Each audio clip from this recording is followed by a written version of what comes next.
Baik, shalom.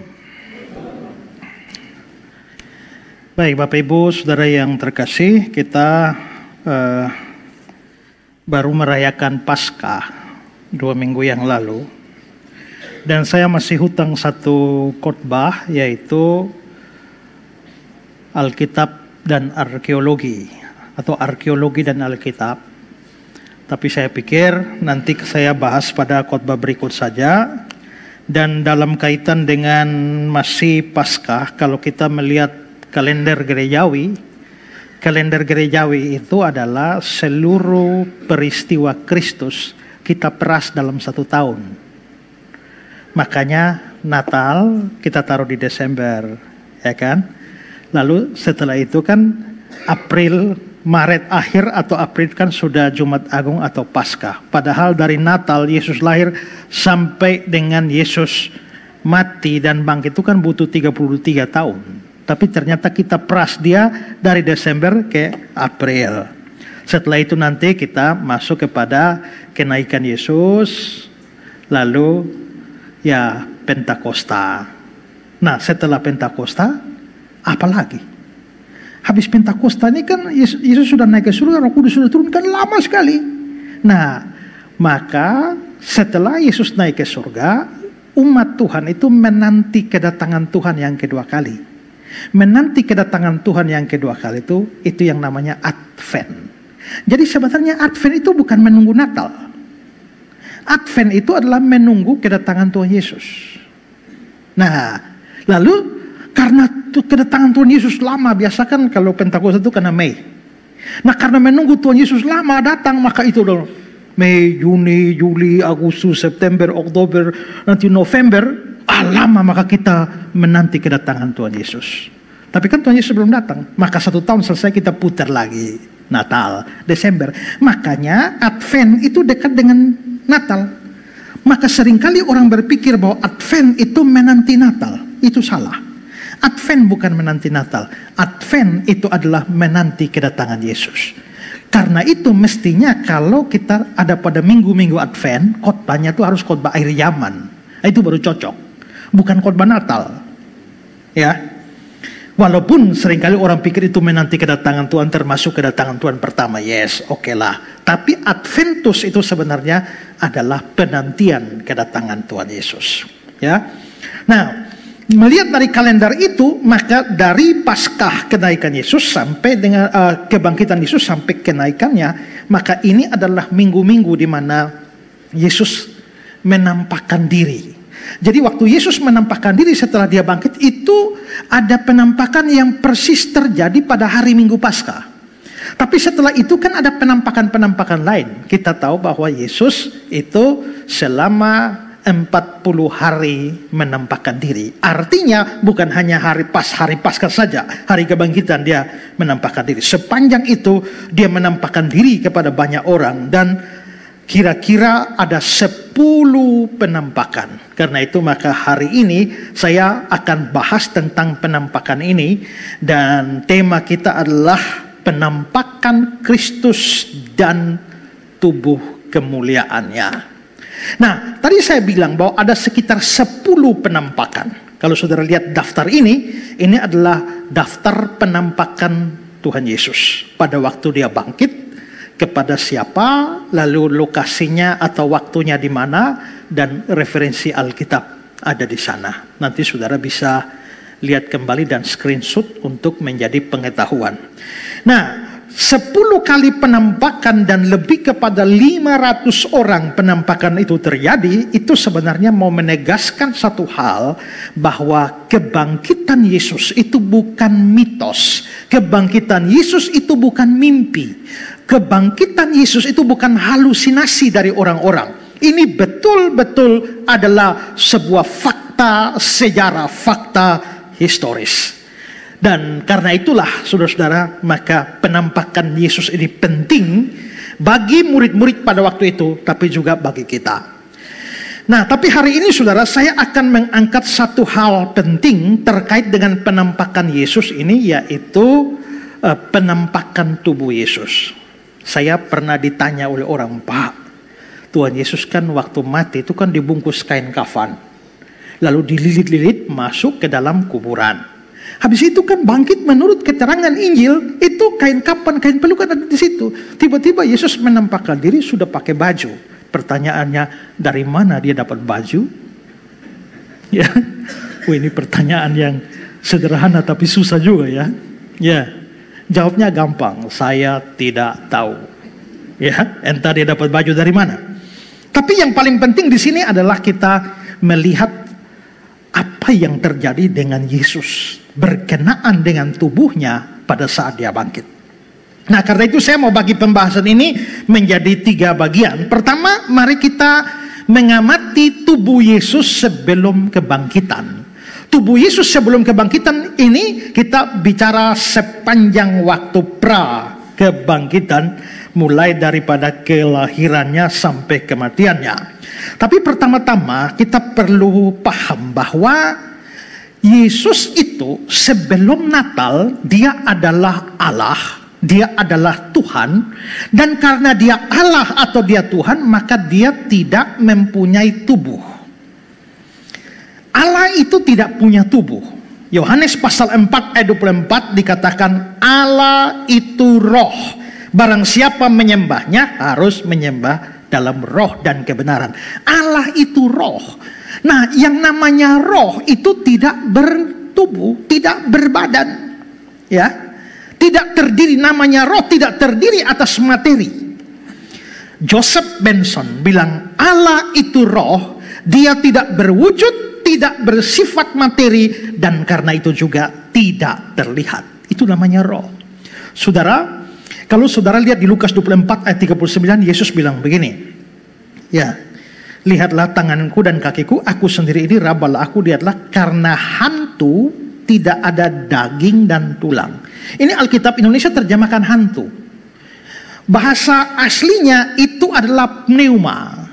Dan pneuma itu mestinya diterjemahkan roh. Makanya di dalam versi King James dikatakan a spirit and not flesh and bones. A spirit, suatu roh tidak mempunyai daging dan tulang.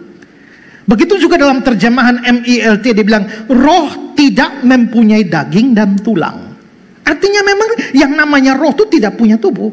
Kalau dikatakan Allah itu roh, maka Allah itu tidak mempunyai tubuh sama sekali. Karena Allah tidak mempunyai tubuh, dia tidak dibatasi tempat. Kita ini punya tubuh, maka kita dibatasi tempat. Kita ada di sini, tidak ada di sana. Kita di sana, tidak ada di sini. Itu namanya tubuh. Tapi karena Allah itu roh, tidak dibatasi tempat, makanya dikatakan kalau kamu menyembah dia harus menyembah dalam roh. Itu bukan bahasa roh. Maksudnya karena Allah itu roh tidak dibatasi tempat, maka tidak ada satu tempat tertentu yang bisa membatasi Allah. Seolah-olah Allah hanya ada di sana, maka doanya harus di situ. Tidak. Zaman dulu memang Allah membatasi pada lokasi tertentu. Makanya di Yerusalem, di Bait Allah, Allah berdiam di sana. Itulah sebabnya orang Yahudi kalau berdoa, mereka mesti menghadap ke Bait Allah, ke Yerusalem. Orang Yahudi itu kalau berdoa pakai kiblat. Itulah yang diikuti oleh orang Islam. Tapi Yesus bilang, akan tiba saatnya orang akan menyembah dalam roh dan kebenaran. Berarti memang dulu orang terbatas pada tempat tertentu. Tapi Allah itu tidak dibatasi tempat. Sekarang ini mau berdoa di mana saja, aksesnya ke surga, ke Tuhan itu sama. Jadi tidak ada tempat yang lebih kudus kalau doa di situ lalu doanya lebih manjur. Makanya ada banyak orang Kristen bodoh yang pergi ke Yerusalem di tembok ratapan tuh bawa itu doa-doa tuh tusuk-tusuk di batu itu. Ya, bukan hanya di tembok ratapan, bahkan di sinagog-sinagog yang ada di Israel itu kalau saudara pergi lihat tumpuknya begitu banyak. Ada doa minta anak lah, doa minta jodoh lah. Pokoknya bahkan ada yang tidak pergi ke Israel. Ya, waktu ada pendeta mau pergi, Pak tolong titip doa, tunggu saya tulis titip. Dan pernah satu kali saya pergi, saya hanya rombongan biasa dulu tahun berapa 90-an waktu saya ke Israel itu, ya. Oh bukan 90-an, tahun 2000-an, sekitar 2007 waktu saya ke sana, saya hanya rombongan biasa ikut pendeta. Lalu pada waktu kita lewat, pendetanya bilang, sabar ya, saya mau tusuk dulu titipan-titipan doa dari orang. Seolah-olah kalau doa di situ jauh lebih manjur daripada doa di Waipura, doa di Naikoten 1. Tidak, Allah itu roh, maka dia tidak dibatasi tempat. Dan kalau dia roh, dia tidak punya tubuh. Nah, kalau memang Allah tidak punya tubuh, berarti Allah tidak punya mata dong. Ya, Allah tidak punya kaki. Ya, Allah tidak punya tangan. Ya, Allah tidak punya telinga. Ya, karena mata, kaki, telinga, tangan itu kan semua anggota tubuh. Pak, tapi bagaimana dengan Amsal 15 ayat 3? Mata Tuhan ada di segala tempat. Berarti Tuhan punya mata dong. Yesaya 59, sesungguhnya tangan Tuhan. Tuhan punya tangan dong. Dan pendengarannya, berarti Tuhan punya telinga dong. Kejadian 3 ayat 8, ketika mereka mendengar bunyi langkah Tuhan Allah berjalan-jalan, berarti Tuhan punya kaki dong. Katanya tidak punya tubuh. Memang Tuhan tidak punya mata, kaki, tangan, dan lain sebagainya. Tapi coba kalau saudara mau menggambarkan Tuhan, kalau memang dia tidak model seperti apa, saudara gambarkan bagaimana? Dalam hal ini Alkitab menggunakan sebuah bahasa yang namanya antropomorfis. Antropos itu manusia, morfe itu adalah gambaran. Jadi antropomorfis itu artinya digambarkan seperti manusia. Jadi Allah itu tidak punya mata, tetapi bagaimana membahasakannya bahwa Tuhan itu lihat semua? Kita mau pakai apa coba? Maka Alkitab memakai bahasa antropomorfis, mata Tuhan ada di segala tempat. Bagaimana menggambarkan kehadiran Tuhan secara lebih real buat kita pahami? Maka dalam tanda petik terpaksa digunakan langkah kaki Tuhan Allah di dalam taman. Bagaimana kita berdoa bisa menggambarkan Allah meresponnya? Lalu dia bilang, telinga Tuhan mendengar. Bagaimana kalau kita jatuh lalu Tuhan mau angkat? Digunakan bahasa manusia, tangan Tuhan menopang aku. Nah, itu namanya bahasa antropomorfis. Jadi jangan dibayangkan Tuhan betul-betul seperti kita yang punya tubuh. Tidak, dia roh. Nah, kalau Yesus itu adalah Tuhan dan Allah, maka memang Yesus tidak punya anggota tubuh sama seperti kita. Tapi pada waktu Natal, inkarnasi itu, dia datang sebagai manusia. Maka pada waktu dia datang sebagai manusia, dia mengambil hakikat manusia dan seluruh kemanusiaan, termasuk di dalamnya adalah tubuh. Yohanes 1 ayat 14, firman itu telah menjadi manusia. Kata manusia ini bukan terjemahan harfiah. Dalam bahasa asli, firman itu telah menjadi daging. Daging itu tubuh. Makanya kita punya pengakuan iman rasuli, aku percaya kebangkitan daging. Yang lain bilang, aku percaya kebangkitan tubuh. Itu kan bahasa dari bahasa asli sana. Pak, kenapa ya aku percaya kebangkitan daging? Daging apa yang bangkit? Ya kan? Karena dia pikir itu daging babi, daging ayam. Tidak, ya daging itu, ya itu berbicara tentang tubuh. Jadi kalau firman itu menjadi daging, artinya firman itu menjadi sebuah atau sesosok tubuh. Tapi itu bukan berarti bahwa hanya tubuh, tapi tidak ada jiwanya atau rohnya. Tidak. Ini namanya gaya bahasa sinekdeki, menyebut satu, tetapi memaksudkan seluruhnya. Kalau dikatakan saudara beli seekor ayam, yang saudara beli ayam itu ada kepala tidak? Ada kaki tidak? Ada lengkap semua kan? Tapi yang disebut cuma ekor, seekor ayam. Memang saudara hanya beli ekor saja. Itu ayam seluruhnya, hanya disebutkan hanya sebagian dari ayam itu, yaitu ekor. Nah, ini yang disebutkan itu hanya sebagian dari manusianya, yaitu dagingnya, tubuhnya. Tapi sebenarnya yang dimaksudkan adalah utuh sebagai manusia. Makanya Alkitab lain terjemahkan firman itu menjadi manusia. Tapi terjemahan aslinya itu adalah daging. Dan daging ini menunjukkan bahwa Yesus pada waktu dia berinkarnasi Natal itu, dia mengambil tubuh manusia. Ibrani 2 ayat 14, Karena anak-anak itu, maksudnya manusia, adalah anak-anak dari darah dan daging. Jadi manusia biasa itu kan punya darah dan daging. Maka dia juga, Yesus, menjadi sama dengan mereka dan mendapat bagian dalam keadaan mereka. Bagian apa? Darah dan daging. Maka Yesus memiliki darah dan daging, tubuh seperti anak-anak itu, seperti manusia. Pasal 2 ayat 17. Itulah sebabnya maka dalam segala hal dia harus disamakan dengan saudara-saudaranya. Disamakan dalam apa? Geser beberapa ayat, ketemu ayat 14 tadi, yaitu darah dan daging. Dan kita ingat pada waktu perjamuan kudus, Tuhan Yesus bilang apa? Dia ambil roti dan dia bilang, ambillah, makanlah, inilah tubuhku, inilah darahku. Berarti Yesus memang dulunya sebelum Natal dia tidak punya tubuh, tapi pada waktu Natal dia punya tubuh. Ini kadang-kadang tidak dikotbahkan dengan mengingat bahwa kita semua sudah percaya itu. Tapi saudara mesti ingat, di dalam sejarah gereja ada satu paham yang namanya doketisme. Doketisme itu percaya bahwa Yesus itu sebenarnya tidak mempunyai tubuh sungguh-sungguh, tapi dia punya tubuh maya.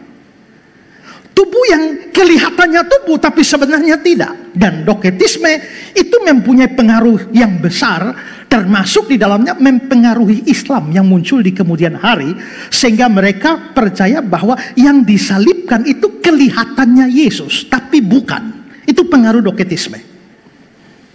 Nah, Yesus itu menurut kitab suci dia memiliki tubuh seperti tubuh saudara dan saya. Dan tubuh kita itu kan punya ciri-ciri tertentu, punya perkembangan tertentu, keterbatasan-keterbatasan tertentu. Maka waktu Yesus mengambil tubuh manusia, dia juga mengalami semua hal yang dialami oleh manusia. Misalnya tubuhnya tuh mengalami proses pertumbuhan. Lukas 2. Anak itu bertambah besar dan menjadi kuat. Ayat 52, Yesus makin bertambah besar.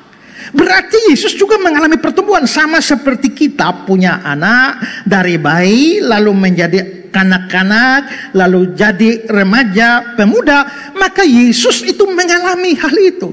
Karena itu jangan merasa terlalu aneh kalau kita bilang, Yesus belajar merangkak, belajar berjalan lalu jatuh. Itu hal yang normal sebagai manusia. Jangan merasa nanti kalau model begini nih, itu kadrun-kadrun itu akan bilang, berarti Tuhannya orang Kristen pernah belajar merangkak. Ya, karena mereka menghubungkan dengan ketuhanannya menjadi sesuatu yang aneh. Bahwa dia betul-betul manusia, dia mengikuti seluruh proses pertumbuhan fisik seorang manusia. Bukan hanya pertumbuhan, tapi dia mengalami keterbatasan-keterbatasan. Misalnya, karena itu adalah tubuh manusia sempurna, maka tubuh Yesus itu juga bisa mengalami kelelahan, keletihan, capek. Yohanes 4 ayat 6, Yesus sangat letih oleh perjalanan. Karena dia sangat letih oleh perjalanan, tubuhnya terbatas, maka Yesus pun sebagai manusia butuh istirahat, butuh tidur. Makanya dalam Matius 8 ayat 24, pada waktu dengan murid-murid di atas perahu, Yesus tidur. Kenapa? Fisiknya butuh istirahat. Tubuhnya itu juga seperti kita bisa mengalami lapar dan haus. Waktu dicobai di padang gurun setelah puasa, Matius 4 ayat 2, akhirnya laparlah Yesus. Dalam perjalanan ke Samaria, dia juga haus, maka dia minta perempuan Samaria itu di Yohanes 4 ayat 7, berilah aku minum. Dan di atas kayu salib secara eksplisit dia bilang, aku haus. Ini menunjukkan bahwa tubuh Yesus memang mengalami atau memerlukan apa yang disebut sebagai kebutuhan dasar manusia, yaitu makan dan minum. Tubuh Yesus juga terbatas oleh ruang dan waktu. Artinya kalau dia ada di sini, dia tidak bisa ada di sana. Ini bukan bicara ketuhanan, kealahannya. Kalau kealahannya maha hadir, dia hadir di mana saja, di mana 2-3 orang berkumpul aku ada. Tapi kalau kemanusiaannya itu terbatas oleh tempat dan waktu. Itulah sebabnya kenapa dia perlu berjalan dari sini ke sana. Kalau dia memang Allah ya tinggal tidak usah jalan-jalan kan sampai itu. Tidak usah naik perahu segala. Tapi kenapa dia mesti berjalan, mesti naik perahu, naik keledai dan lain-lain? Karena memang tubuhnya dibatasi tempat. Waktu dia di sini, dia tidak ada di sana sekaligus dalam waktu yang sama. Itu kita bisa lihat pada waktu Lazarus mati, sakit dan mati. Yohanes 11. Namun setelah didengarnya bahwa Lazarus sakit, dia sengaja tinggal 2 hari lagi di tempat di mana dia berada. Berarti dia tinggal di sana, tidak ada di sini. Lalu ayat 21 kata Marta kepada Tuhan, sekiranya engkau ada di sini. Berarti dia tidak ada di sini dong. Tubuhnya dibatasi oleh tempat. Berikut, tubuhnya itu bisa merasa sakit dan menderita secara fisik. Makanya waktu dia dicambuk, dipaku, dia mengalami kesakitan. Ada yang mengatakan, oh mungkinkah ketuhanannya bekerja sampai pada waktu dia dipaku tuh dia nggak merasa sakit? Tidak. Tubuh itu betul-betul merasakan sakit, bisa menderita, dan pada akhirnya tubuh itu dapat atau memang mengalami kematian ketika dia mati di atas kayu salib. Berarti tubuhnya Yesus sama persis dengan kita. Sekarang saya tanya saudara, kalau memang begini, mungkinkah Yesus terserang flu? Batuk-batuk, demam tinggi, gatal-gatal karena digigit nyamuk, atau muntah karena makanan basi? Mungkin? Yesus itu menjadi sama dengan kita dalam segala hal, kecuali dosa. Pertanyaannya, gatal-gatal itu dosa? Tidak. Kalau begitu, untuk segala hal yang bukan dosa, yang dialami oleh tubuh manusia, maka Yesus pun mengalami hal yang sama. Memang Alkitab tidak pernah catat Yesus pernah batuk-batuk, flu, demam. Tapi itu bukan berarti tidak mungkin terjadi. Mungkin saja terjadi, tapi tidak dicatat. Ya, tubuh Yesus, dia itu adalah seorang manusia, bukan Superman, bukan superhuman. Ya, dia memang kudus, suci, tidak berdosa, tapi kekudusan tidak berarti kekebalan fisik. Maka menjadi tanpa dosa tidak berarti tanpa kelemahan fisik. Adam sebelum jatuh ke dalam dosa pun bukan makhluk yang sakit. Jadi dia suci, tapi dia juga tetap punya kemungkinan sakit. Pertanyaan kedua, apakah Yesus mengalami dalam proses dari anak-anak ke remaja, ke pemuda, jadi orang dewasa, apakah dia mengalami perubahan hormon? Seperti suaranya jadi besar, dan mungkin tumbuh jerawat, dan mengalami masa puberitas. Ya? Kalau Yesus 100% manusia, ya, berarti dia juga merasakan apa yang kita rasakan, kecuali dalam hal dosa. Dan Yesus bukan manusia jadi-jadian, atau yang lahir terus pada waktu masa pubertas lompat. Tidak. Dia mengalami semua perkembangan fisik secara biologis dan psikologis. Tadi ayat yang kita baca dikatakan Yesus makin bertambah besar, dan itu menyiratkan pertumbuhan secara menyeluruh. Posturnya menjadi lebih besar dari sebelumnya, suaranya mungkin mulai ada bassnya, hormonnya juga, mentalnya, hikmatnya, hubungan sosialnya, masa puberitas itu pasti dialami juga. Ya. Kenapa muncul jerawat? Terutama pada anak-anak yang baru bertumbuh menjadi dewasa. Anak-anak SMP, SMA, kenapa jerawat banyak? Itu mereka mulai masuk masa puber. Loh, kalau sudah lewat itu kembali normal sehingga kulit menjadi lebih mulus. Ya, itu semua harus dialami oleh Yesus. Karena dia bukan manusia jadi-jadian, dia bukan superhuman, dia sungguh-sungguh manusia, maka dia mengalami semua itu.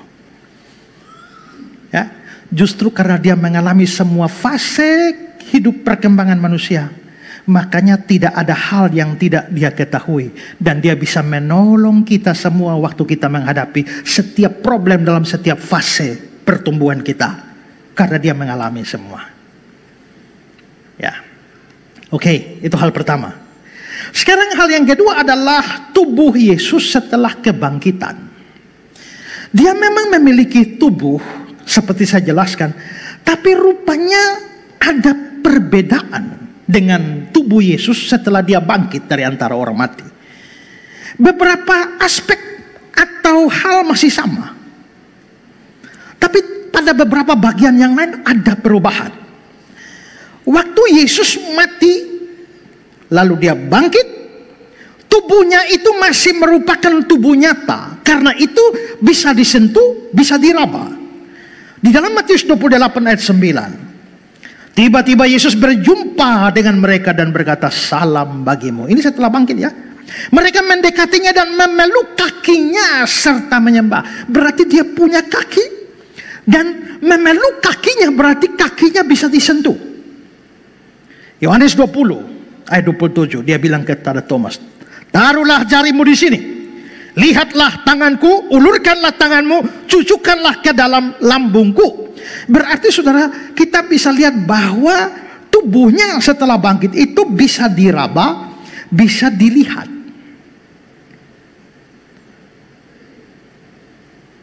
Lukas 24, 39. Lihatlah tanganku dan kakiku. Aku sendiri ini, rabalah dan lihatlah. Berarti ini tubuh sungguh-sungguh. Dia bilang karena hantu, karena roh, tidak ada daging dan tulangnya seperti yang kamu lihat padaku. Berarti ini bukan roh. Yesus yang bangkit itu betul-betul dengan tubuh seperti sebelumnya, dan ada dagingnya, ada tulangnya. Tidak dikatakan ada darah, tapi pokoknya dikatakan ada daging dan ada tulang. Dari sini kita tahu bahwa tubuh Yesus setelah bangkit itu masih sungguh-sungguh tubuh, bukan roh. Saya kutip dari Godgesen, dia bilang, Kristus membuktikan pada para muridnya bahwa dia benar-benar mempunyai tubuh jasmani. Dia bukan roh gentayangan. Ini betul-betul tubuh. Dan tubuh Yesus pada waktu atau setelah bangkit masih bisa makan dan minum. Yang tidak bisa dialami oleh roh. Roh gentayangan tidak bisa makan dan minum. Yesus bisa makan, bisa minum. Lukas 24. Dan ketika mereka belum percaya karena girangnya dan masih heran, berkatalah ia kepada mereka, adakah padamu makanan di sini? Lalu mereka memberikan kepadanya sepotong ikan goreng. Dan dia mengambilnya, memakan di depan mereka. Ini ikan goreng, ini terjemahannya salah. Ya. Lebih tepatnya ikan panggang atau ikan bakar. Makanya terjemahannya sudah diubah oleh Lembaga Alkitab Indonesia dalam lai terbitan terbaru. Ya, saya ditanya, Pak, kenapa sih kok orang-orang lai dulu kok terjemahkannya ikan goreng? Kalau memang yang benar ikan bakar. Ya mungkin karena keterbatasan bahasa. Kedua adalah mungkin untuk lebih familiar dengan orang Indonesia. Karena orang Indonesia lebih kenal goreng daripada bakar. Ya. Nah, tapi itu terjemahan harfiah harusnya ikan bakar. Jadi Yesus betul-betul makan, minum. Nah, dan dia bisa dikenali. Tapi dalam beberapa kesempatan, anehnya dia kok tidak dikenali bahkan oleh orang-orang dekat. Misalnya Maria Magdalena, Yohanes 20. Sesudah berkata demikian, dia menoleh ke belakang dan melihat Yesus berdiri di situ. Tapi dia tidak tahu bahwa itu adalah Yesus. Padahal Yesus baru mati hari Jumat loh, ini hari Minggu loh. Maria Magdalena itu satu grup Yesus yang bersama perempuan-perempuan yang lain mendukung Yesus dan menjadi salah seorang pendukung Yesus yang setia. Sampai akhirnya muncul hoax bahwa dia adalah istrinya Yesus. Artinya cukup dekat. Nah, saudara bayangkan orang yang begitu dekat, kok bisa 3 hari yang lalu masih lihat, 3 hari ini bahkan tidak tahu. Ini problem pada Maria Magdalena atau problem pada Yesus? Dia tidak tahu bahwa itu adalah Yesus. Kata Yesus kepadanya, "Ibu, mengapa engkau menangis? Siapa yang kau cari?" Maria menyangka orang itu penunggu taman. Lalu dia bilang, "Tuhan, jikalau Tuhan mengambil dia, katakanlah kepadaku di mana Tuhan meletakkannya." Aneh ya. Artinya ada sesuatu dengan penampilan Yesus. Sampai dia tidak bisa dikenali sebagai Yesus. Bahkan dikira penunggu taman oleh orang yang begitu dekat. Lebih aneh lagi, 2 orang yang jalan ke Emmaus. Ngobrol panjang tapi tidak tahu. Lukas 24:15. Ketika mereka sedang bercakap-cakap dan bertukar pikiran, datanglah Yesus sendiri mendekati mereka, lalu berjalan bersama mereka. Tapi ada sesuatu yang menghalangi mata mereka sehingga mereka tidak dapat mengenal dia. Yesus berkata pada mereka, "Apakah yang kamu percakapkan sementara kamu berjalan?" Maka berhentilah mereka dengan muka muram. Seorang dari mereka namanya Kleopas menjawabnya, "Adakah engkau satu-satunya orang asing di Yerusalem yang tidak tahu apa yang terjadi di situ pada hari-hari belakangan ini?" Jalan panjang loh dengan Yesus loh. Ya. Ini 2 murid ini, pertama Kleopas, murid kedua itu siapa? Ya, tidak diketahui, tapi ada banyak yang menduga itu Petrus, walaupun ada perbedaan tafsir tentang itu. Tapi ini termasuk murid dekat ini. Itu sama seperti saya jalan dengan Ibu Sonya ke Soe. Ya, lalu dia omong banyak, "Lu siapa?" Ya kan? Aneh itu, ya. Nah, nanti kita bisa lihat bahwa bahkan mereka, ya, yang tadi kita lihat, mereka tawar Yesus untuk jangan jalan terus.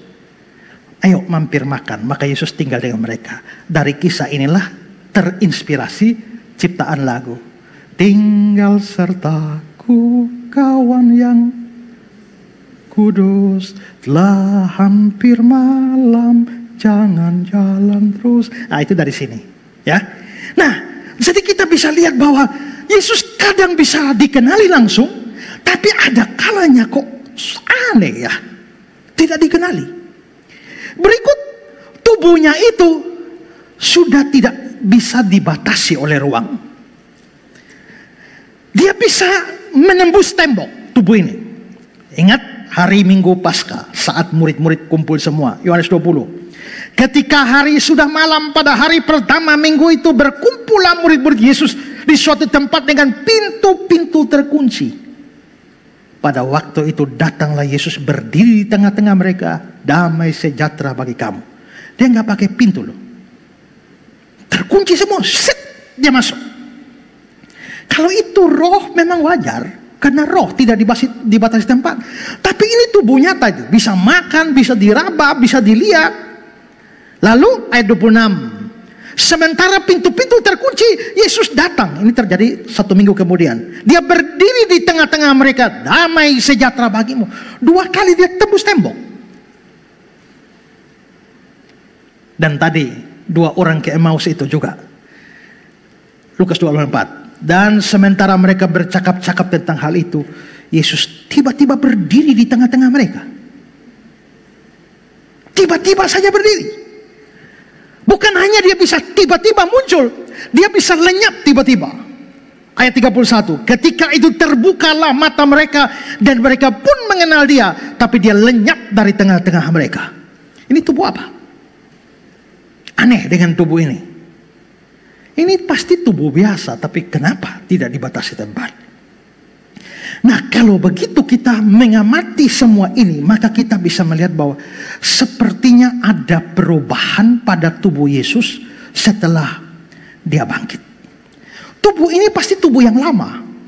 Karena kalau tubuh ini betul-betul baru, tidak ada hubungan dengan lama, kenapa kubur kosong? Kalau tubuh ini betul-betul sesuatu yang baru, tidak ada hubungan dengan lama, mengapa ada bekas luka? Dia suruh Thomas, lihatlah, tangan dan kakiku, mari cucukkanlah. Itu artinya tubuh yang sama, yang mana dia disalibkan.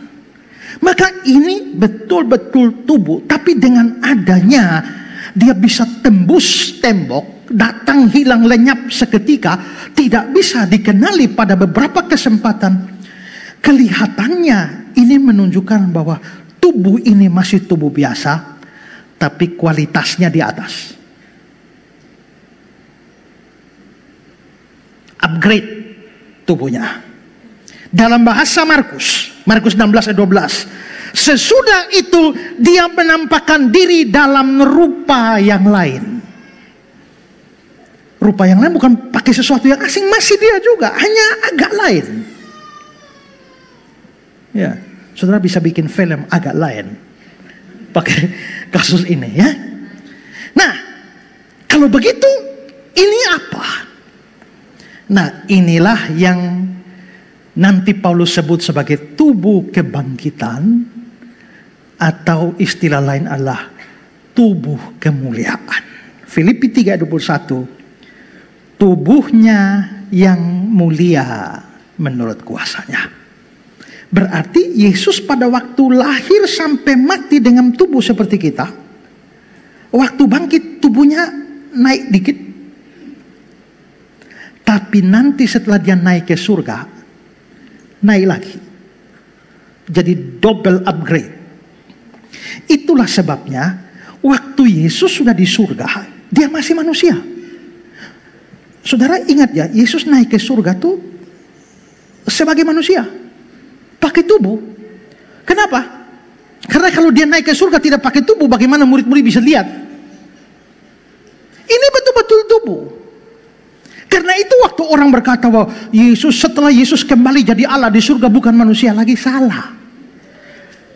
Yesus dulu Allah, waktu Natal dia jadi manusia, tidak hilang Allahnya, maka sepanjang dia di dunia dia Allah manusia. Tapi setelah kembali ke surga dia tetap manusia. Maka kemanusiaan Yesus setelah dikenakan itu sifatnya kekal. Nah, saudara-saudara, waktu Yesus sudah di surga, penampilan kemanusiaannya itu sepertinya jauh lebih mulia. Contohnya waktu dia menampakkan diri kepada Paulus, kisah 22. Tetapi dalam perjalananku ke sana, kesaksian Paulus, ketika aku sudah dekat Damsyik, yaitu waktu tengah hari, tiba-tiba memancarlah cahaya yang menyilaukan dari langit. Maka rebahlah aku ke tanah. Lalu ayat 8 dia bilang, akulah Yesus, orang Nazaret itu. Bayangkan, Yesus di surga memancar cahaya yang menyilaukan pada siang hari bolong. Yang model begini itu tidak dilihat setelah dia bangkit dan sebelum dia naik. Memang kita lihat ada upgrade waktu dia bangkit, tapi setelah naik ke surga itu jauh lebih tinggi lagi. Kisah 26. Tiba-tiba ya Agripa, pada tengah hari bolong aku sendiri di tengah jalan. Cahaya yang lebih terang daripada matahari turun dari langit. Nanti di ayat 15. Siapa engkau Tuhan? Kata Tuhan, akulah Yesus yang kau aniaya. Berarti kelihatannya Yesus di surga ini lebih mengerikan. Dan kita bandingkan dengan waktu Yohanes dapat penglihatan di Pulau Patmos. Dia lihat Yesus di surga. Wahyu 1. Lalu aku berpaling untuk melihat suara yang berbicara padaku. Dan setelah aku berpaling, tampaklah kepadaku 7 kaki dian dan emas. Dan di tengah-tengah kaki dian itu ada seorang serupa anak manusia. Ini kemanusiaan ditekankan. Berpakaian jubah yang panjangnya sampai di kaki, dadanya berlilitkan ikat pinggang dari emas, kepala dan rambutnya putih bagaikan bulu yang putih mentah, dan matanya bagaikan nyala api, dan kakinya menggilap bagaikan tembaga membara di dalam perapian. Suaranya bagaikan desau air bah, dan di tangan kanannya dia memegang 7 bintang, dan dari mulutnya keluar sebilah pedang tajam bermata 2. Wajahnya bersinar-sinar bagaikan matahari yang terik. Apakah ini muncul setelah dia bangkit dari antara orang mati? Sebelum naik ke surga? Tidak. Waktu dia memperkenalkan diri kepada jemaat Tiatira, Wahyu 2:18, Inilah firman anak Allah, matanya bagaikan nyala api dan kakinya bagaikan tembaga. Dari sini kita bisa lihat bahwa rupanya ada pemuliaan lebih lanjut atas tubuh Yesus setelah bangkit dari antara orang mati dan setelah naik ke surga. Tapi apakah itu tetap tubuh? Tetap. Maka tubuh Yesus mengalami pemuliaan ganda. Kesimpulan dari ini, saya pakai kata-kata MacArthur untuk menyimpulkannya. Tubuh kebangkitan Kristus adalah tubuh yang sama seperti sebelumnya. Bukan tubuh yang sama sekali baru. Setelah dia bangkit, makam itu kosong. Tubuhnya sendiri yang dibangkitkan. Tubuh yang sama persis, tapi dalam keadaan yang telah dimuliakan. Luka-luka dari penyalibannya masih terlihat. Dia bisa sentuh dan dipegang. Dia bukan sekedar penampakan atau hantu. Penampilannya sepenuhnya manusiawi. Dia berbicara cukup lama dengan para murid di jalan menuju Emmaus, dan mereka sama sekali tidak meragukan kemanusiaannya. Dalam kesempatan lain, dia makan makanan nyata bersama sahabat-sahabatnya. Namun tubuhnya juga memiliki sifat-sifat surgawi. Dia bisa menembus dinding. Dia bisa menampakkan diri dalam rupa yang berbeda sehingga identitasnya tidak langsung dikenali. Dia bisa muncul tiba-tiba dan bisa naik langsung ke surga secara fisik tanpa terganggu oleh atmosfer bumi. Maka sekali Yesus punya tubuh, dia tetap memilikinya. Hanya tubuhnya dimuliakan, di-upgrade, dinaikkan kelasnya dari tubuh sebelum kebangkitan. Paham ya? Oke. Ketiga, kayaknya hari ini khotbah singkat ya. Sudah poin terakhir. Ya. Yang ketiga adalah tubuh kebangkitan Yesus dan tubuh kita kelak. Nah, saudara-saudara, kita sudah lihat perubahan tubuh Yesus. Dan ini mempunyai signifikansi yang kuat di dalam kehidupan Kristen. Kenapa? Karena ini berkaitan dengan apa yang kita akan alami. Kita hidup sekarang, satu titik kita mati. Waktu kita mati, kalau kita orang percaya, jiwa atau roh kita langsung ke surga. Tidak tunggu Tuhan Yesus datang kedua kali. Ya, saya pernah bahas itu panjang lebar. Paulus bilang, jika kemah tempat kediaman kami ini dibongkar, Allah sudah menyediakan ekomen, bentuk present. Artinya begitu dibongkar, maksudnya mati, sudah ada tempat di surga. Lalu beberapa ayat selanjutnya Paulus bilang, terlebih suka kami beralih dari tubuh ini mati dan menetap pada Tuhan, to come home to the Lord. Berarti begitu kita beralih dari sini, langsung jiwa atau roh kita di sana. Tapi tubuh kita belum. Tubuh kita masih di Kapadala, Namosain,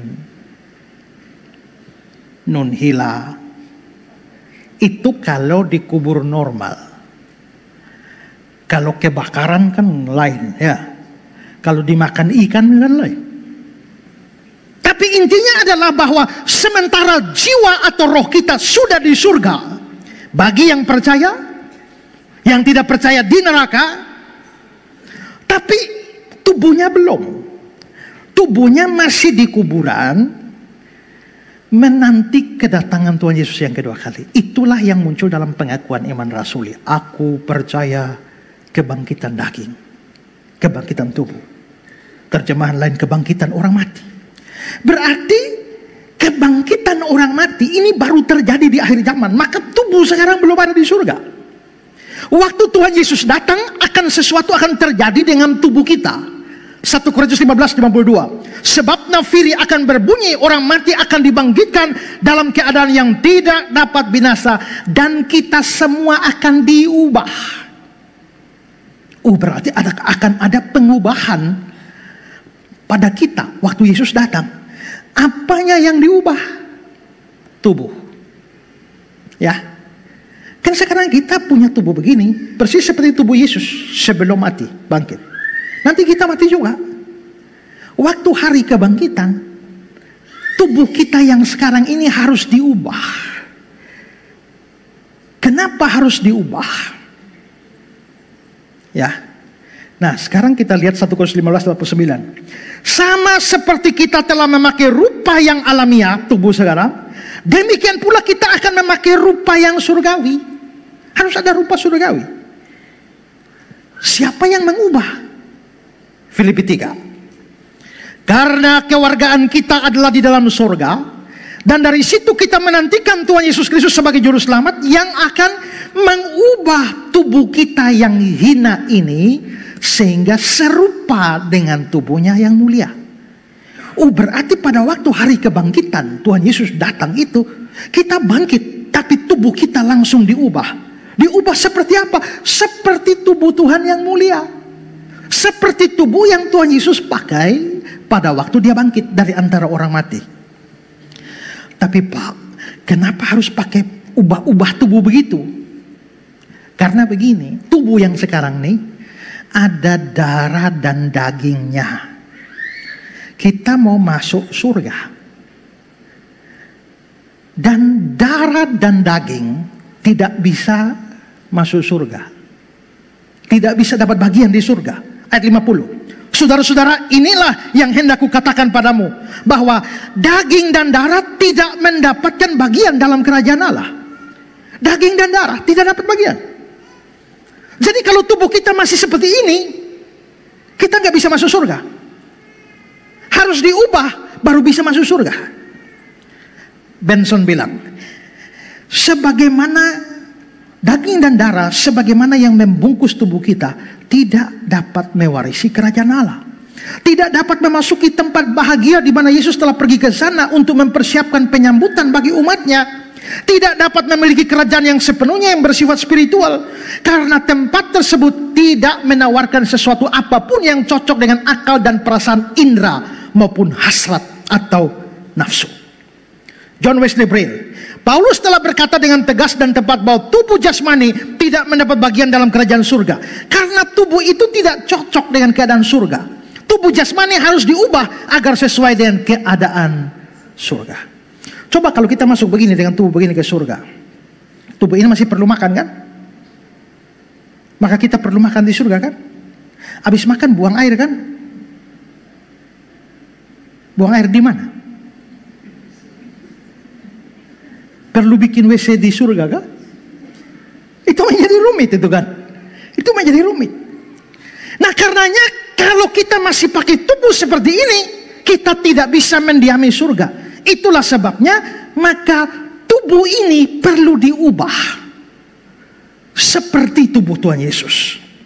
Matthew Paul bilang, daging dan darah tidak dapat mewarisi kerajaan Allah, karena daging dan darah adalah sesuatu yang rusak, yaitu sesuatu yang cenderung membusuk secara alami, dan keadaan surga tidak ternoda atau rusak busuk, kemudian membuat tubuh orang percaya harus diperbaharui menjadi tubuh yang suci, bersih, tidak rusak, seperti yang disebutkan dalam 1 Korintus 15:42, sebelum mereka dapat mewarisi kerajaan Allah. Kalau begitu saudara, nanti pada waktu kita di surga, penampilan kita bagaimana? Masih tubuh loh. Karena ingat, Yesus waktu bangkit juga masih pakai tubuh sebelumnya. Maka waktu kita bangkit juga masih pakai tubuh seperti ini. Hanya sudah di-upgrade. Karena itu jangan khawatir kita tidak saling mengenal di sana. Karena ini masih tubuh yang ini. Tapi kan Pak, waktu Yesus bangkit tubuhnya kan menjadi agak sukar dikenal. Ya kan? Jangan-jangan kita di sana juga sukar dikenal. Begini, Yesus punya tubuh sudah naik, sementara mata kita masih mata biasa. Makanya mata yang biasa ini sukar mengenal tubuh yang sudah dimuliakan. Tapi kan kalau sampai di sana kan mata kita semua juga sudah dimuliakan kan? Maka pasti kita waktu lihat saling kenal. Maka kita bisa tahu, oh saya lihat, oh ini siapa? Oh ini prajurit Romawi. yang mendampingi saya sampai bengkok-bengkok, saya bisa tahu itu. Ya. Ya. Nah, karena itulah maka penampilan kita di sana kelihatannya masih ada unsur yang cukup banyak yang masih bisa dipertahankan. Tapi karena ini sudah di-upgrade, maka tubuh kita juga sudah naik kelas dan menjadi jauh lebih baik, dan karenanya berbeda dengan tubuh yang kita pakai sekarang. Apakah kita akan sama persis dengan Yesus yang tadi dilihat oleh Paulus, dilihat oleh Yohanes? Tidak. Bagaimanapun juga dia Tuhan dan Raja. Jadi kemuliaan kita tidak sama persis dengan dia. Tapi bagaimanapun juga, walaupun kemuliaan kita tidak seperti Kristus, tapi dibandingkan dengan tubuh sekarang ini sudah naik sangat tinggi. Cirinya bagaimana? Pertama, tubuh saat ini terdiri dari darah dan daging. Tapi tubuh kebangkitan tidak terdiri dari darah dan daging.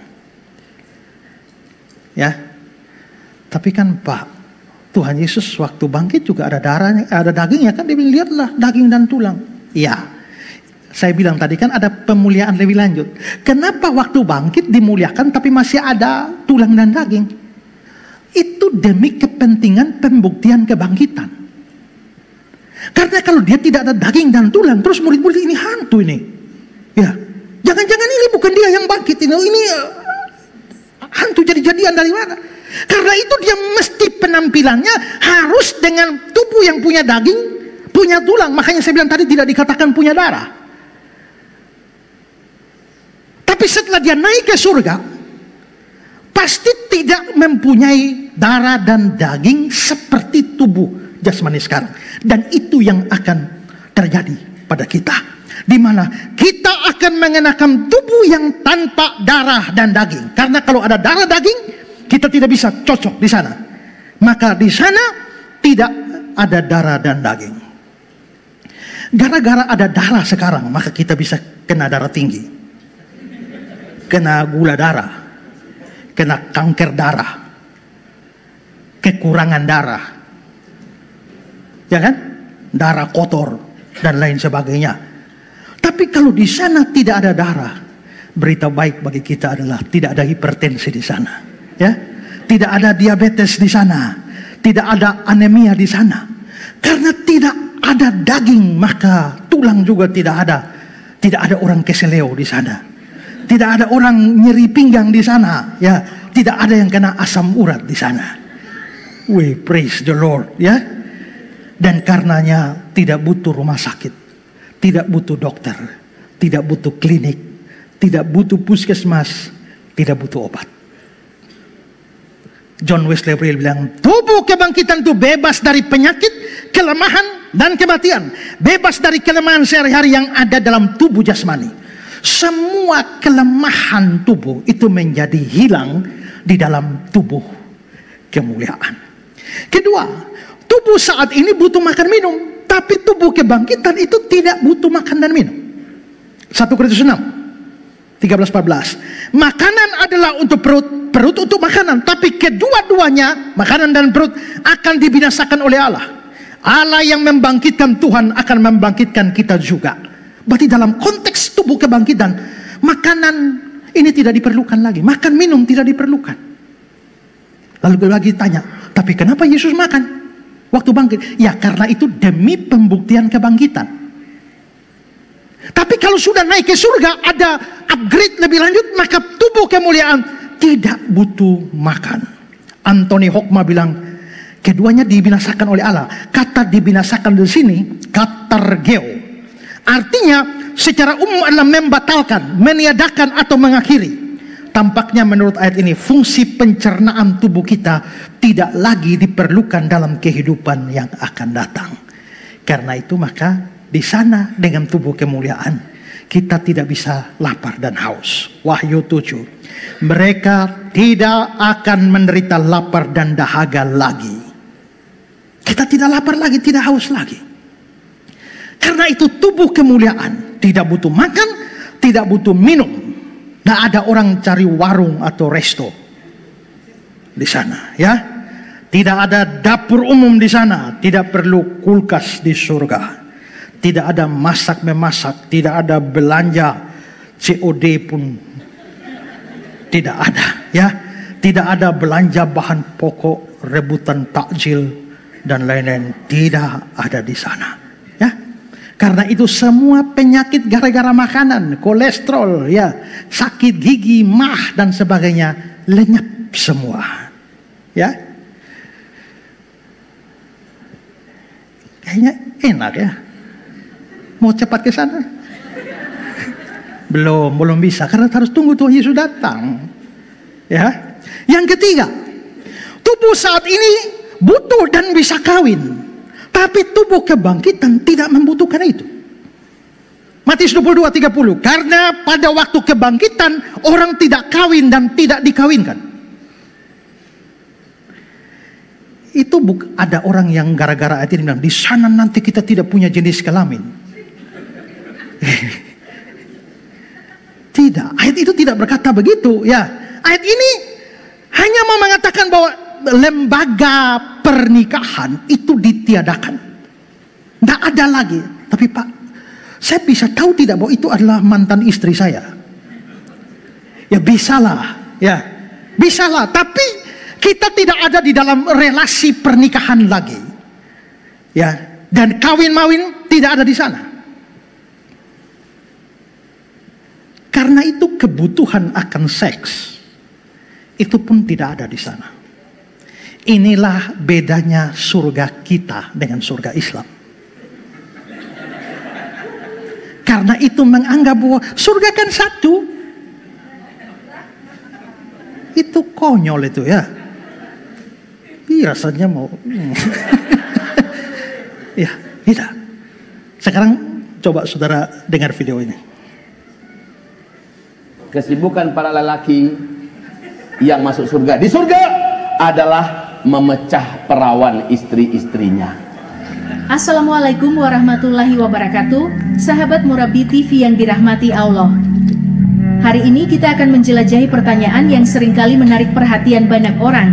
Apakah di surga ada hubungan intim?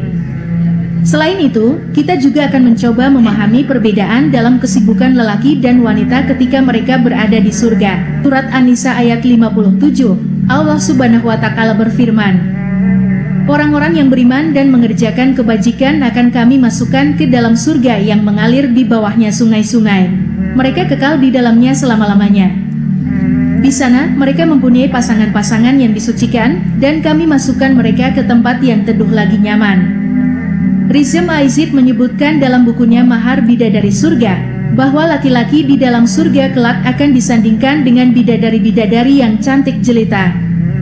Hal ini juga turut dijelaskan dalam Al-Quran Surat As-Saffat ayat 48, Allah Subhanahu wa Ta'ala berfirman, di sisi mereka ada bidadari-bidadari yang tidak liar pandangannya dan jelita matanya.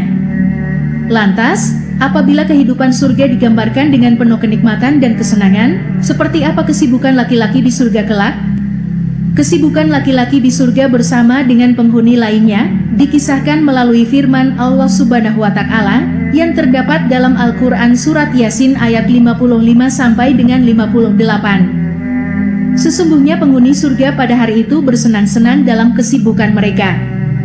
Mereka dan istri-istri mereka berada dalam tempat yang teduh, bertelekan di atas dipan-dipan. Mengutip penjelasan dari kitab tafsir Ibnu Katsir surah Yasin, melalui ayat tersebut Allah Subhanahu wa Ta'ala menceritakan perihal ahli surga, bahwa mereka akan disibukkan dengan urusan mereka sendiri yang bergelimang kenikmatan abadi dan banyak keberuntungan.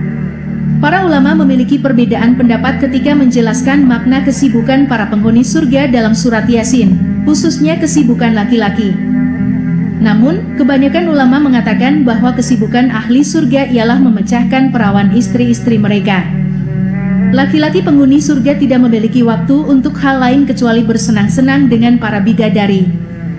Dalam suatu riwayat dikatakan bahwa penghuni surga kelak akan diberi kekuatan 100 kali lipat dari kekuatan laki-laki di dunia. Sebagaimana sabda Rasulullah, orang-orang yang beriman di surga diberi kekuatan demikian-demikian dalam berjimat. Para sahabat lalu bertanya, "Ya Rasulullah, apakah ia bisa melakukan hal itu, yaitu berjimat. Beliau bersabda, ia diberi kekuatan 100 orang. Hadis riwayat At-Tirmizi. Di dunia, kita mungkin hanya mampu menjalani hubungan intim sebanyak 1, 2, atau 3 kali dalam semalam, namun situasinya berbeda di surga. Ketika seorang muslim akhirnya diberi nikmat masuk ke surga, yang merupakan milik Allah Subhanahu wa Ta'ala, ia akan memperoleh kemampuan untuk menikmati berbagai bentuk kenikmatan, termasuk kemungkinan untuk menjalin hubungan intim secara terus-menerus, karena seorang pria akan dikaruniai kekuatan layaknya 100 orang.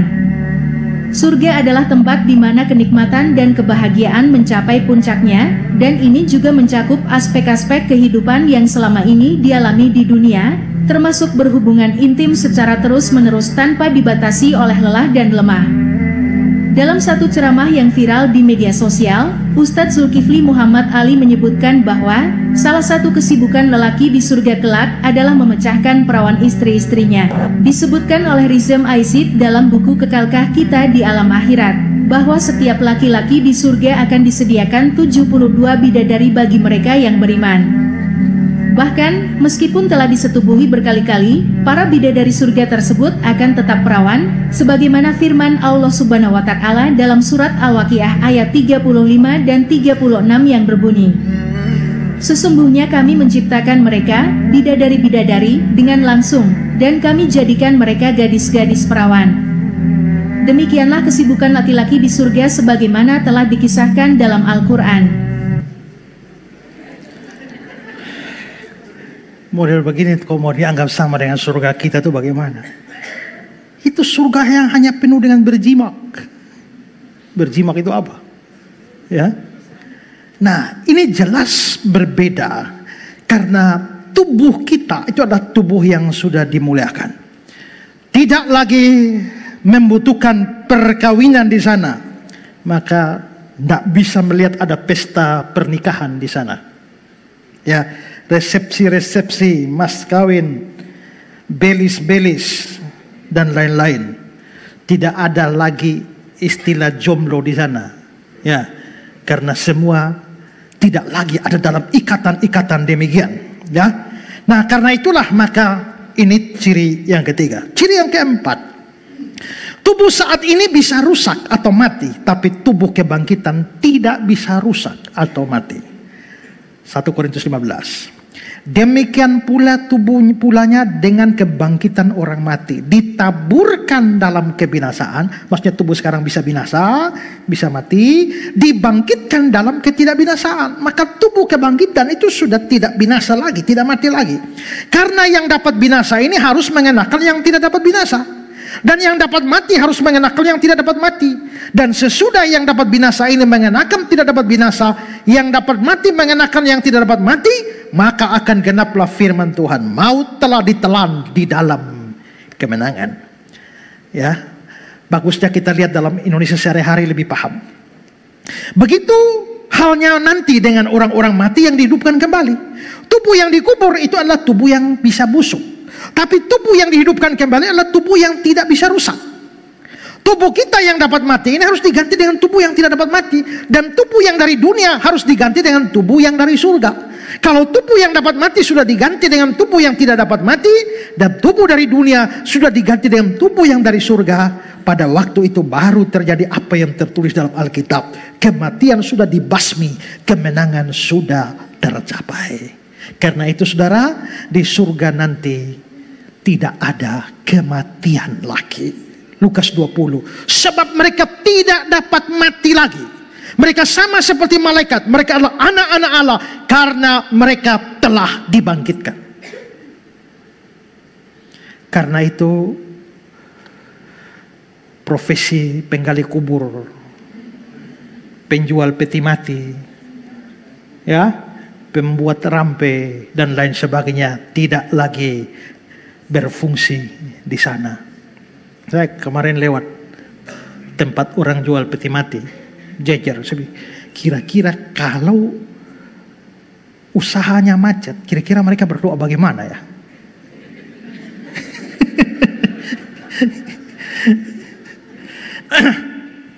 Karena tidak ada kematian, tidak ada kawin-mawin di sana, maka yang namanya janda atau duda itu tidak ada di sana lagi. Ya, kita memegang status janda dan duda di sini. Tapi di sana lagi tidak ada janda, tidak ada duda lagi. Dan kita tidak rusak lagi. Nah, jadi kita bisa lihat bahwa tubuh yang di-upgrade itu, tubuh surgawi, tubuh kebangkitan, tubuh yang mulia, itu begitu luar biasa. Tapi saudara-saudara, perhatikan baik-baik bahwa tadi saya bilang, Yesus bangkit, tubuhnya dimuliakan. Habis itu naik ke surga, lebih dimuliakan lagi. Nah, tapi kita tidak mengharapkan kita semulia Kristus, karena dia bagaimanapun Tuhan dan Raja. Tapi tubuh kita itu sudah lebih tinggi dari tubuh sekarang. Bahkan kita bisa mengalami dengan tubuh kebangkitan apa yang Tuhan Yesus alami setelah dia bangkit dari antara orang mati. Maka dari apa yang dialami Yesus, kita bisa lihat beberapa ciri lain. Pertama, tubuh itu tidak terbatas. Ingat, Yesus setelah bangkit dari antara orang mati, tubuhnya tidak terbatas, bisa tembus tembok, bisa hilang mendadak. Itu berarti tubuh kebangkitan memang tidak dibatasi oleh tempat. Jadi bukan hal yang mustahil bahwa ketika kita pakai tubuh itu, kita juga bisa tembus tembok dan hilang seketika. Ya, kayaknya tidak akan ada orang tersesat di sana. Tidak perlu Google Map. Ya, kita tidak mengenal batasan-batasan dunia fisik. Sepertinya di sana tidak berlaku yang namanya gravitasi, karena kita sudah tidak dibatasi di sana. Itu di dunia ini. Kedua, tubuh itu mulia, karena dikatakan bahwa tubuh kita diubah di Filipi 3 ayat 20-21 itu ya, yang mengubah tubuh kita yang hina serupa dengan tubuh mulia. Berarti tubuh yang akan datang disebut tubuh mulia, yang ini tubuh hina. Kenapa tubuh ini disebut sebagai tubuh hina? Soma testapenoseos, tubuh yang hina. Kenapa tubuh sekarang hina? Satu, dibuat dari debu tanah. Yang kedua, karena dengan tubuh yang sekarang kita banyak berdosa. Karena itulah Paulus dalam Roma 6 ayat 6 bilang, supaya tubuh dosa. Kenapa Paulus menyebut tubuh dosa? Karena dengan tubuh yang sekarang ini kita banyak berdosa. John Wesley Brill, tubuh kita yang sekarang rendah dan lemah, mudah dikuasai dan dipakai oleh dosa. Barclay, tubuh yang sekarang tidak mulia. Maksudnya adalah bahwa dalam kehidupan sekarang, kehinaan itu dapat dengan mudah masuk ke dalamnya melalui perasaan-perasaan dan nafsu-nafsu dan naluri-naluri kita. Dan ketiga, tubuh ini bisa mati. Makanya dalam pasal 7 ayat 24 Roma, Paulus berkata, tubuh maut. Maka tubuh yang sekarang ini adalah tubuh hina, tubuh dosa, tubuh maut.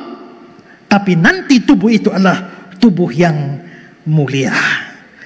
Nah, mulia di sini berarti pertama, tidak mati lagi. Kedua, dengan tubuh ini kita tidak lagi berdosa. Maka di surga tidak ada dosa lagi. Kita menjadi suci di surga. Barclay bilang, dalam kehidupan yang akan datang, tubuh kita tidak akan sedikit pun menjadi budak dari keinginan dan nafsu, melainkan alat-alat dari pelayanan yang murni bagi Allah, sehingga tidak ada lagi kemuliaan yang lebih besar daripada itu. Dan juga tubuh mulia bisa berarti penampakan kita memang mulia. Ya. Ayat 42-43 1 Korintus. Demikian pula halnya dengan kebangkitan orang mati, ditaburkan dalam kebinasaan, dibangkitkan dalam ketidakbinasaan. Ayat 43, dibangkitkan dalam kemuliaan. Berarti memang penampilan kita di sana mulia. Kira-kira semulia apa? Pada waktu Yesus masih di dunia ini, belum mengenakan tubuh kemuliaan, tubuh kebangkitan, dia pernah nampak mulia. Matius 17 ayat 2. Lalu Yesus berubah rupa di depan mata mereka, wajahnya bercahaya seperti matahari, dan pakaiannya menjadi putih bersinar dan terang. Mungkinkah penampilan kita begitu? Walaupun tidak sama dengan Kristus, mungkin lebih rendah sedikit. Tapi pasti wajah yang bercahaya dan pakaian yang putih. Mungkin yang biru tidak ada lagi, yang hijau tidak ada lagi, pink tidak ada lagi, pakaian putih. Nah, kalau tubuh itu mulia, maka tubuh yang sekarang yang menjadi sumber dari rasa malu kita itu ditiadakan. Karena waktu kita sekarang masih pakai tubuh kita sekarang ini, itu bisa menjadi sumber rasa malu kita. Ya kan? Karena merasa kurang tinggi. Aduh, tubuh saya ini kurang tinggi, coba saya lebih tinggi dikit. Mengatasi itu, kekurangan tinggi, maka dia cari sepatu yang haknya tinggi. Supaya dia nampaknya tinggi kayak peragawan atau peragawati. Tapi kalau dia pendek, dia merasa terhina karena tubuhnya pendek. Kurang putih. Itu menjadi semacam sumber dari rasa malu. Terlalu kurus, terlalu gemuk, penuh jerawat, botak, pincang, cacat sejak lahir. Pokoknya tubuh kita sekarang ini bisa menjadi sumber dari rasa malu kita. Ada yang setiap hari berdandan berjam-jam supaya waktu keluar lebih percaya diri. Ya. Tapi karena nanti tubuhnya itu mulia, kita tidak mendapatkan rasa malu lagi.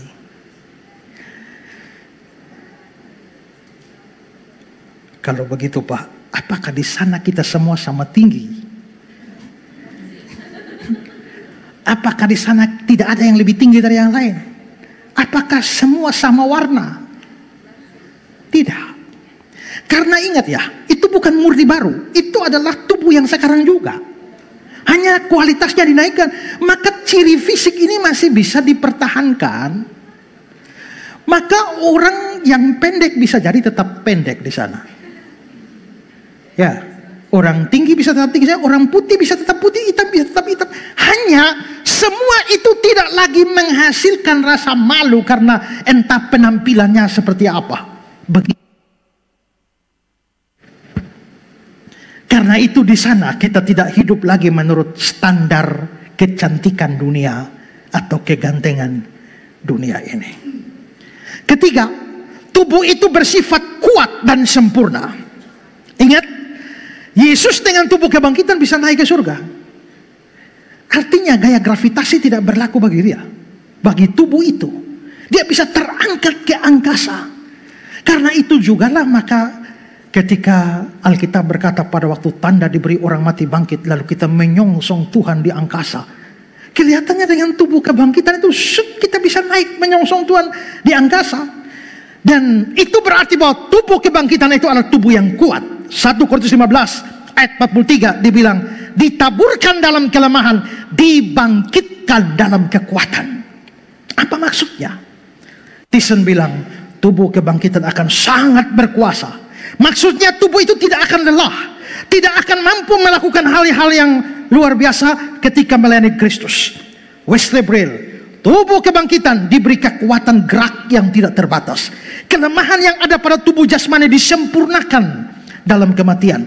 Dan tubuh kebangkitan bercahaya dalam kehidupan yang sempurna. Tubuh kebangkitan akan diberi kekuatan untuk melayani tanpa merasa bosan dan lelah, tanpa perlu istirahat. Malahan kita akan melayani Allah dengan sempurna selama-lamanya. Wesley lagi, tubuh rohani tidak memerlukan udara dan makanan. Erikson, tubuh kebangkitan itu akan bebas dari semua keterbatasan dan kebutuhan yang kita miliki di bumi ini. Kuat sekali. Bukan hanya kuat, sempurna.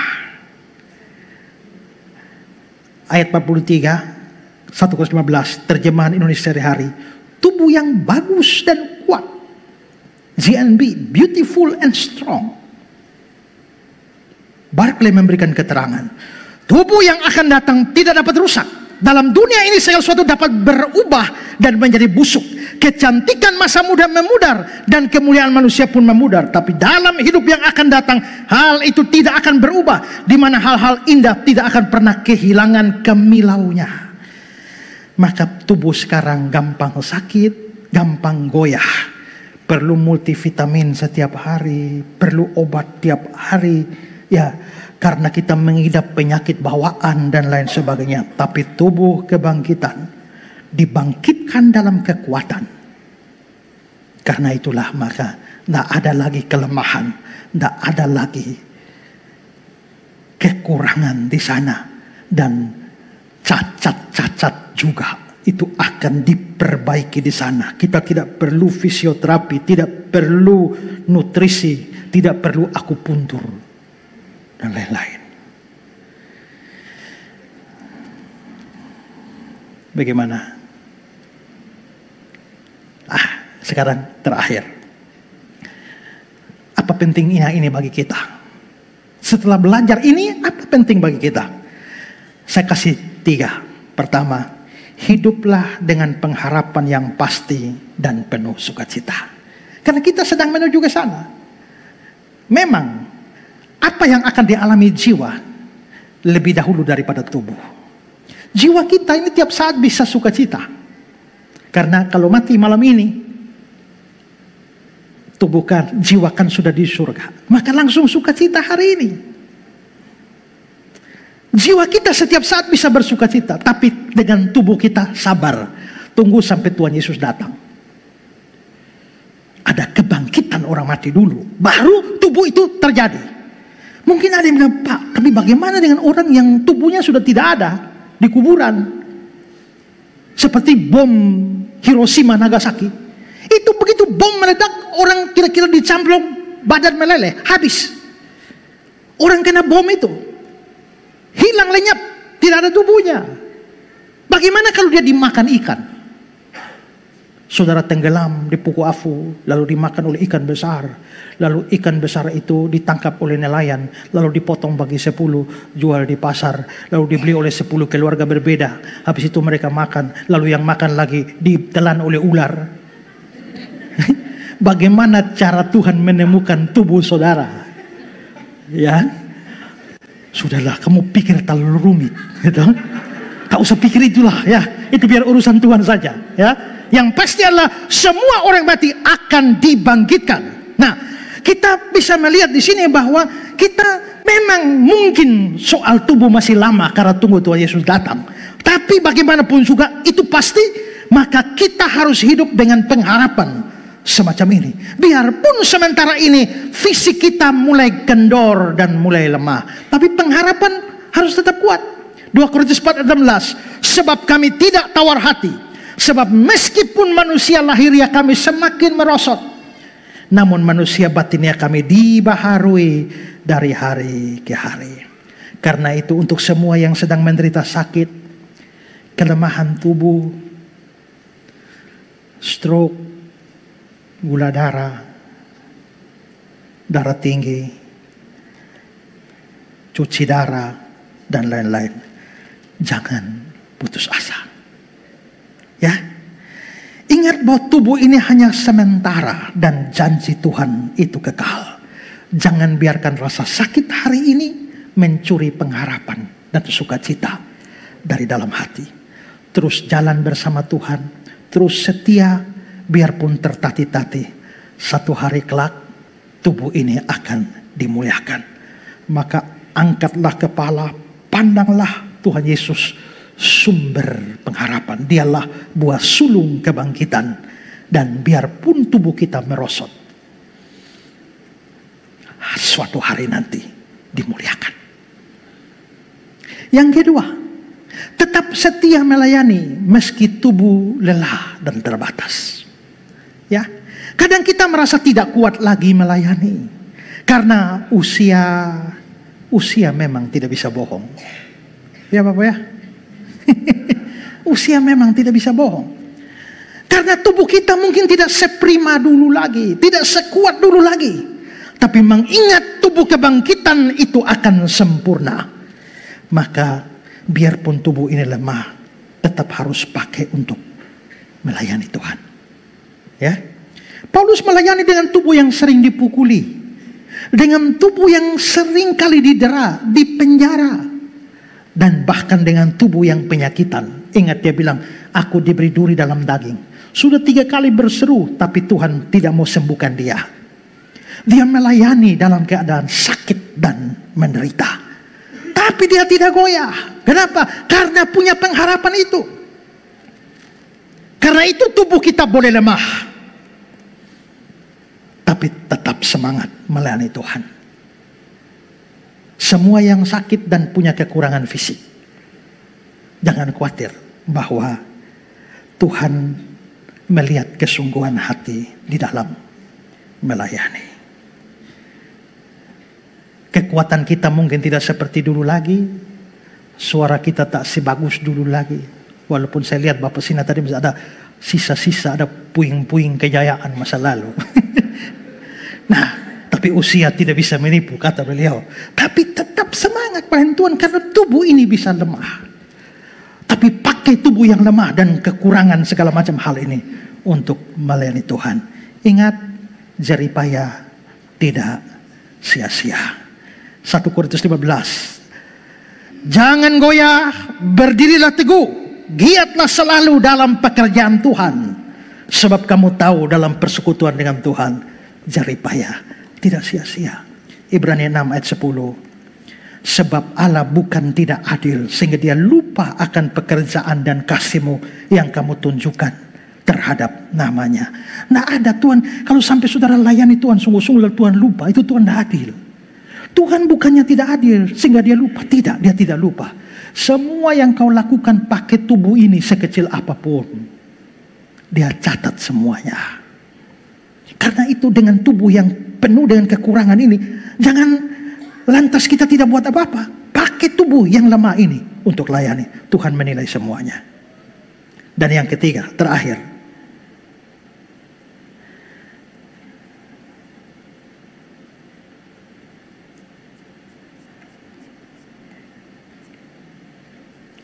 Yang terakhir adalah jangan terikat dengan standar duniawi tentang tubuh. Ya, di dunia ini kita mudah terjebak dengan standar dunia. Soal kecantikan, soal kegantengan, soal kesempurnaan fisik. Pokoknya penampilan luar itu sangat kita pedulikan. Karena itu kita bisa menilai seorang cantik, ganteng, berpenampilan menarik atau tidak menarik. Bisa. Tapi kita harus hidup melampaui itu. Orang Kristen harus hidup tidak terikat dengan standar duniawi tentang tubuh. Tidak peduli kita cacat, hitam, kurus, keriput, tidak ideal. Gak usah khawatir. Semua akan diubah. Ada penampilan-penampilan yang bisa diubah. Ada yang tidak. Ya.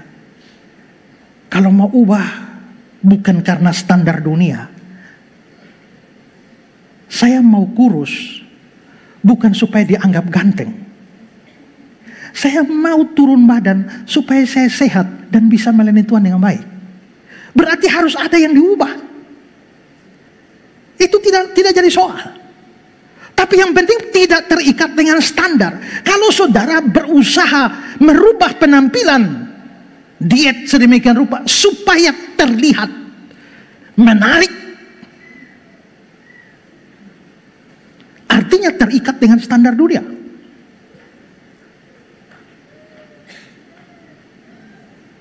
Saya berusaha merubah itu supaya sehat dan bisa melayani Tuhan lebih baik. Walaupun itu perjuangan, naik turun. Namanya hidup itu naik turun. Ya. Maka semua yang khusus hamba Tuhan ini ya, harus, nanti saya mau belikan sepeda untuk semua hamba Tuhan. Naik sepeda. Ya itu, saya sudah berpikir akan beli sepeda dan mobil saya parkir di gereja saja, pulang rumah naik sepeda, datang naik sepeda. Ya, lebih sehat. Mau pergi ke NBD, naik sepeda. Bisa pingsan di jalan. Ya, tapi itu juga harus dilakukan. Yang bisa diubah, ubahlah untuk kemuliaan Tuhan. Makanya saya lihat ada orang kasih komentar di YouTube. Coba lihat komentarnya. Bilang apa? Senang melihat Pak Pendeta Esra kelihatan lebih muda 10 tahun dari umurnya. Dia bilang senang, saya juga senang. Tapi saya lebih senang lagi kalau lihat teman-teman hamba Tuhan saya juga. Yang bisa diubah, ubah. Tapi ada yang tidak bisa diubah. Ada fisik, bagian fisik kita yang tak bisa diubah. Jangan terlalu rasa rendah diri di sana. Jangan merasa harga diri jatuh gara-gara penampilan fisik yang tak bisa diubah itu. Ingatlah bahwa yang paling penting dari semua itu adalah perkenanan Tuhan pada kita. Amsal 31 ayat 30. Kemolekan adalah bohong, kecantikan adalah sia-sia. 1 Samuel 16 ayat 7. Manusia melihat apa yang di depan mata, tapi Tuhan melihat hati. Gak apa-apa, saudara perbaiki penampilan fisik saudara, tapi motivasinya harus dijaga. Dan tidak boleh hidup terikat dengan standar dunia tentang fisik. Hari ini kita sudah belajar soal tubuh kebangkitan. Dan apa yang Yesus lakukan, apa yang Yesus alami, kita juga akan mengalami.